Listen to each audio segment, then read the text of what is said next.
Cyber arrest पर लगातार फैलाई जा रही अवेयरनेस के बाद भी हमारे अड़ोस पड़ोस में साइबर लूट की घटनाएं थम नहीं रहीं। इंदौर की एक महिला इस लूट का शिकार बनी और 14 दिन तक डिजिटल अरेस्ट रहने के बाद थोड़ा बहुत नहीं बल्कि 1.5 करोड़ रुपए उसके लुट गए। कैसे हुई ये हैरत अंगेज ठगी की वारदात, देखिए इस रिपोर्ट में। इंदौर में एक महिला के साथ ऐसी ठगी हुई है जो आपको हैरान कर देगी। हजारों या लाखों नहीं बल्कि पूरे 1 करोड़ 60 लाख रुपए ठगे गए हैं। बड़ी बात यह है कि आरोपियों ने महिला कारोबारी वंदना गुप्ता को 14 दिन तक डिजिटल अरेस्ट कर रखा था, वो भी उस महिला को जो पढ़ी लिखी थी। लेकिन गलती केवल इतनी कि उन्हें डिजिटल अरेस्ट के बारे में जानकारी नहीं थी। डिजिटली अरेस्ट कर आपका पूरा जीवन भर की कमाई भी लूट लेंगे। ऐसा ही कुछ वंदना गुप्ता के साथ हुआ है। वो हाईली एजुकेटेड तो थी लेकिन वो इन मामलों में जागरूक नहीं थी। इसी वजह से जो साइबर अपराधी उनसे कहते गए वो करती रही।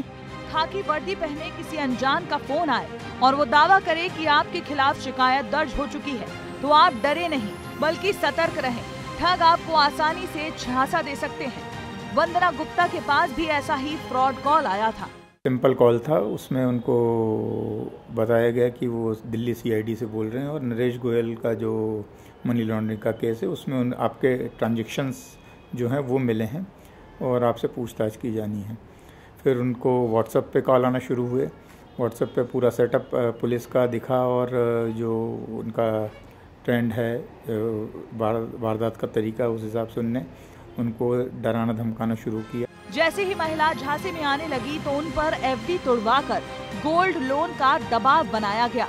महिला ने रुपए तो ट्रांसफर कर दिए, लेकिन जब गोल्ड लोन का दबाव बनाया तब वो समझ पाई कि उनके साथ फ्रॉड हो रहा है। अज्ञानतावश कानून की जानकारी नहीं होने के कारण उनके द्वारा पूरा बताया गया। इसी दौरान वो अपने सभी परिचितों से भी टच में थी, उनको भी किसी को भी ये जानकारी उन्होंने नहीं दी। पिछले 3 महीने में इंदौर में डिजिटल अरेस्ट का ये 65वां मामला है। राज्य में साइबर अपराधियों की गिरफ्त में आने वालों की संख्या बढ़ती जा रही है। इन अपराधियों ने 17 करोड़ रुपए से ज्यादा की ठगी की है। मध्य प्रदेश के साथ ही छत्तीसगढ़ भी साइबर ठगों से अछूता नहीं है। एक और डिजिटल अरेस्ट के मामले बढ़ रहे हैं तो वहीं साइबर क्राइम भी चरम पर है। दुर्ग में एक रिटायर्ड महिला शालिनी सिंह से शेयर मार्केट में निवेश के नाम पर ठगी कर ली गई। महिला से ठगों ने 27 लाख रुपए ऐंठे। दरअसल शालिनी ने एक अननोन लिंक से टेलीग्राम ज्वाइन किया था, जिसमें पैसे इन्वेस्ट करने से मुनाफा दिलाने का दावा किया गया। ग्रुप में 400 से ज्यादा लोग जुड़े थे, जिसके बाद शालिनी को भरोसा हुआ और उसने 27 लाख रुपए करीब 10 किस्तों में ट्रांसफर कर दिए।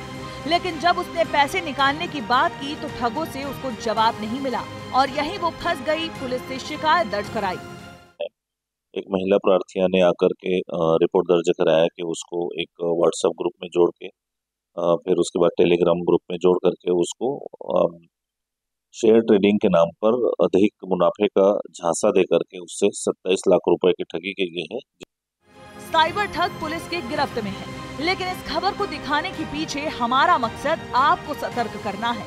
कभी भी अनजान लिंक को न खोले, किसी अनजान नंबर से कॉल आने पर पैसे ट्रांसफर न करें, नहीं तो ठगों का अगला निशाना आप हो सकते हैं। विस्तार न्यूज के लिए इंदौर से पुनीत विजयवर्गीय और दुर्ग से दिलीप शर्मा की रिपोर्ट। इसलिए याद रखिए कि साइबर ठगों के बिछाए लालच और धमकी भरे कॉल से आप सिर्फ अपनी सतर्कता से ही बच सकते हैं। इसलिए अनजान कॉल को उठाने से पहले थोड़ी सतर्कता बरतें और याद रखें कि कोई भी पुलिस कभी भी फोन पर इस तरह से सवाल जवाब कभी नहीं करती और ना ही अरेस्ट करती है। ठगी से बचिए और यदि कुछ घटना हो जाए तो साइबर फ्रॉड की हेल्पलाइन 1930 की मदद लें। और आप याद रखिए कि आप हम सब हमेशा इन साइबर ठगों की नज़रों में हैं। इसलिए सतर्क रहिए और सेफ रहिए।